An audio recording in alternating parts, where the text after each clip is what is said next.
प्रज्ञा को रील्स बनाने का बड़ा ही क्रेज है और वो दिन भर रील्स बनाती रहती है।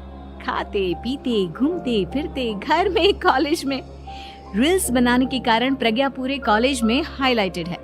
जहां उसकी रील्स सभी को पसंद आते हैं, वहीं मनीषा चिंता में डूबी रहती है। एक रोज जब खाते हुए प्रज्ञा रील्स बना रही होती है, तब मनीषा कहती है, 1 मिनट भी चैन नहीं है इस लड़की को। ये नहीं कि खाना तो आराम से खा ले, लेकिन नहीं, अरे थोड़ी देर रील्स नहीं बनाओगी तो आसमान नहीं टूट पड़ेगा। अरे मम्मी, इसी को तो कहते हैं डिटर्मिनेशन। तुम नहीं समझोगी ये सब। भगवान, इस लड़की को सद्बुद्धि दे। जब देखो तब टेढ़ा बाका मुंह बनाती रहती है। मनीषा की बात का प्रज्ञा पर जरा भी असर नहीं होता और वो खाते खाते रील्स बनाती रहती है। दिन बीतने लगते हैं और देखते देखते प्रज्ञा का कॉलेज भी खत्म हो जाता है। आए दिन कोई ना कोई मनीषा को प्रज्ञा की शादी करवाने का सुझाव दे जाता है।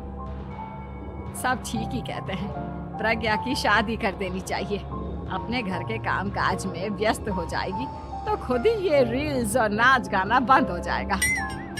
मनीषा और प्रेम प्रज्ञा के लिए एक अच्छा लड़का ढूंढने लगते हैं और तभी विकी का रिश्ता प्रज्ञा के लिए आता है, जिसने प्रज्ञा को उसकी रील्स देखकर पसंद कर लिया था।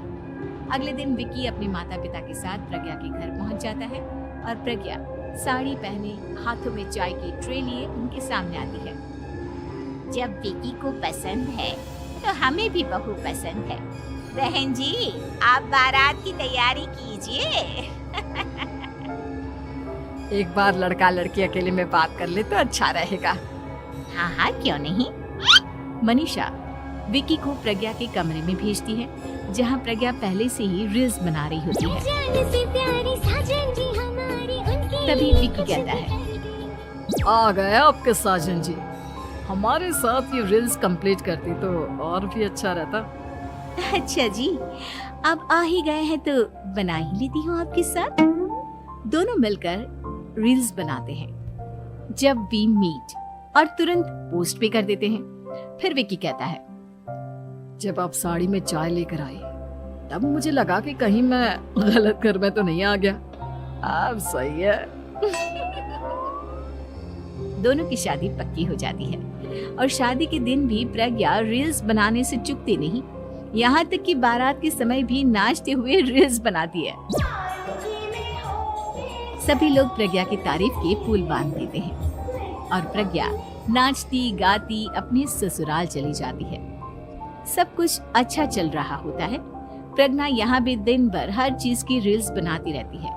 लेकिन कुछ दिनों के बाद जब सुनीता कहती है, बहू, ये रील्स के साथ साथ कुछ काम भी कर लिया करो। वैसे तुझे और क्या क्या बनाना आता है? मम्मी जी, वैसे तो सब कहते हैं कि मैं सब कुछ अच्छा बनाती हूँ, लेकिन मुझे लगता है कि मैं मैगी अच्छा बना लेती हूँ। हाँ, कॉफी भी अच्छा बना लेती हूँ और मुंह तो सबसे अच्छा बना लेती हूँ। हैं? अच्छा अच्छा।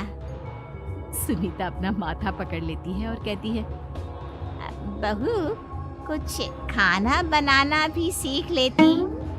मम्मी जी, मैं लंबी प्लानिंग कर रही हूँ। जल्दी ही मैं इतनी फेमस हो जाऊंगी कि मुझे पैसे मिलने लगेंगे।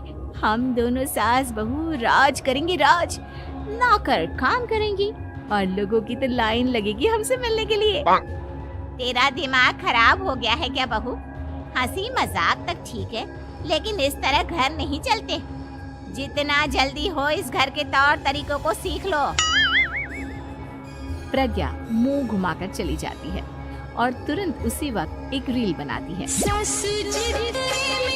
ये देख सुनीता का गुस्सा 7वें आसमान पर चला जाता है और विकी के घर आते ही सुनीता उसे सब कुछ बताती है। विकी भी अब प्रज्ञा की इन हरकतों से परेशान हो जाता है। तुम टेंशन मत लो मम्मा, मैं देख लूंगा। विकी कमरे में जाता है तो देखता है कि प्रज्ञा रील्स बना रही है। विकी बड़े ही प्यार से प्रज्ञा से कहता है, प्रज्ञा, इन सब के लिए मैं तुम्हें मना नहीं कर रहा हूँ, लेकिन फिर भी हर वक्त तो ये अच्छा नहीं लगता ना।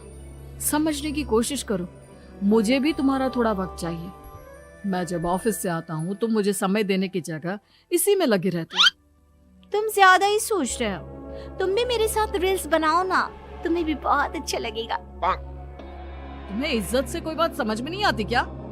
दिमाग खराब हो गया है तुम्हारा इस चकाचौंध से। अगर तुमने अपना रवैया नहीं बदला तो मैं तुमसे दूर चला जाऊंगा। तुम ही रिश्ता लेकर आए थे, मुझे लड़कों की कमी नहीं थी और ना आज है। विकी दरवाजा पटककर चला जाता है। धीरे धीरे विकी प्रज्ञा से दूर होता जाता है। एक रोज मनीषा प्रज्ञा के ससुराल उससे मिलने जाती है। तब सुनीता उससे कहती है, बहन जी, अब आई हैं तो कुछ दिन यहाँ रहकर जाइएगा, आप ही का घर है। हाँ मम्मी, बहुत दिन हो गए तुम्हारे साथ एक भी रील नहीं बनाई मैंने। प्रज्ञा तुरंत अपने फोन में रील्स ऑन कर लेती है। ये सब मुझसे नहीं होता। तेरा ये भूत अभी तक नहीं उतरा क्या? बहन जी, आप कुछ कहती नहीं क्या इसे? जब आप ही कुछ नहीं कर पाई तो मैं कर ही क्या सकती हूँ। सास तो वैसी ही बदनाम है। शाम को घर की लाइट चली जाती है और मनीषा प्रज्ञा से कहती है, मेरे घुटनों में बहुत दर्द हो रहा है, तू लाइट का कुछ इंतजाम करना बेटा। अच्छा, कैंडल जला देती हूँ मम्मा। प्रज्ञा गाते हुए कैंडल जलाती है और खिड़की के पर्दे के पास रख देती है। मनीषा, जिसे बहुत दर्द हो रहा है, वो सो जाती है और प्रज्ञा हमेशा की तरह अपने रील्स में लग जाती है। उधर कैंडल की वजह से पर्दा आग पकड़ लेता है और मनीषा के कमरे में आग लग जाती है। बचाओ, कोई है, बचाओ। सभी भागते हैं और विकी कमरे की आग बुझाने में लग जाता है, लेकिन तब तक मनीषा आधी जल चुकी थी। मनीषा की हालत देख प्रज्ञा रोने लगती है। विकी मनीषा को तुरंत हॉस्पिटल ले जाता है और उसे एडमिट कराता है। विकी प्रज्ञा से कहता है, देख लिया ना, तुम्हारे इस नाच गाने की वजह से आज तुम्हारी माँ की जान जाते जाते रह गई। अब पता नहीं तुम और क्या चाहती हो। उधर डॉक्टर कहते हैं, इनकी हालत बहुत नाजुक है, आधे से ज्यादा जल चुकी है। प्रज्ञा रोती हुई मंदिर में जाती है और भगवान के आगे जाकर कहती है, भगवान, मेरी माँ को ठीक कर दो। मैं कसम खाती हूँ, हाथ से ये रील्स बनाना छोड़ दूंगी। बस मुझे मेरी माँ वापस मिल जाए। 2 दिन बीत जाते हैं और मनीषा खतरे से बाहर आ जाती है। पेशेंट अब ठीक है, आप लोग उनसे मिल सकते हो। सब कोई मनीषा से मिलता है और प्रज्ञा सबके सामने अपना फोन तोड़ देती है। मुझे माफ कर दो मम्मा, मैंने तुम लोगों की बातों को नजरअंदाज किया। बेटा, कोई भी चीज जरूरत से ज्यादा खराब है। मैंने तुम्हें रील्स बनाने से कभी मना नहीं किया, लेकिन हर वक्त एक ही चीज तो सही नहीं है। मैं समझ गई हूँ मम्मा, आई एम सॉरी। प्रज्ञा उस दिन से रील्स बनाना छोड़ देती है और पूरी तरह से अपने घर में लग जाती है।